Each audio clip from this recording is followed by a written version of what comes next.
Spring is here, and we're watching new housing pop up in Denver while our city's young minds are growing thanks to a musical history lesson.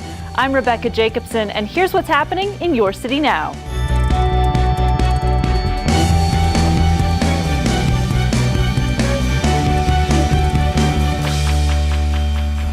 It may look like an empty field now, but very soon this dirt is going to be moved.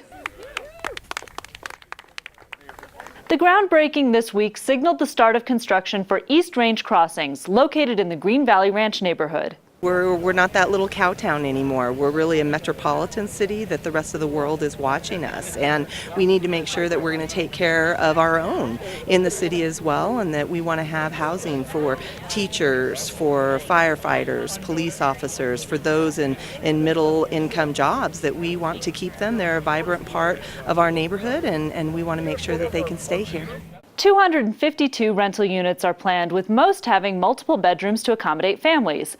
There'll be a clubhouse, fitness center, community kitchen, and access to trails and light rail. It's also located near the developing employment opportunities in the airport corridor.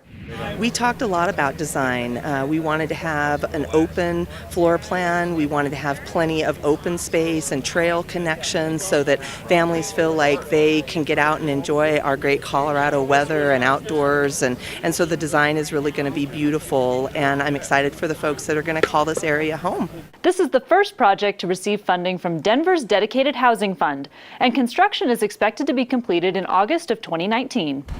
City Council began delving into the Green Roof Initiative, which was approved by voters last fall. The measure requires new buildings over 25,000 square feet to dedicate a percentage of their roof space to vegetation, solar panels, or a combination of both. Replacement roofs must also comply with these rules, which can be costly.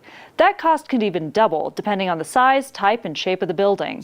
Council is looking at possible solutions to some of these unintended consequences. Is there a way to spread that impact so that it's not all, I'm in an emergency situation, I wasn't planning on buying a new roof today, but I have to? Is there a way to look at spreading those things while still honoring the intent of the voters to get some of those benefits out of it? Council will continue to meet in the coming months to discuss implementation, including a public comment session. Watch the full meeting at denver8.tv. We can't achieve our mission without great organizations that are out there doing the work. This week, the Healthy Community Awards from the Department of Public Health and Environment honored organizations for making our city a healthier place. Here's a look at the winners. Taking neighborhood health to heart. Taking neighborhood health to heart, what we do is we find researchers that want to work with us to gather data that the community can then use to get a better feeling of what's really going on in our neighborhoods. J Street Food Truck. You know, it's not just about serving food. I mean, I'm so passionate about food and what I do, but I also wanted to make sure that it's safe. And We Don't Waste. We receive food from approximately 125 different food donors, and that's everything from the small restaurant, hotels. We now recover all the food out of all the sports venues in the city. Congratulations to all the winners and nominees. I'm past patiently waiting, I'm passionately smashing every expectation. Hamilton has come and gone, but the memories will last a lifetime, especially for some Denver area students. They not only got a private showing of the hit musical, but they got to hear from cast members. I was walking down the street with my mom when I was 8 years old, and we walked past this acting studio, and I'd never done anything like that before. And performed their own Hamilton-inspired poems, rap, and dramatic scenes at the Buell Theater. We fight alongside you, so why do you deprive us of our rights? I hope one day we gain sights where women are equal to men and all this injustice ends. I was so nervous, I was excited, I was surprised that I was able to pull it off.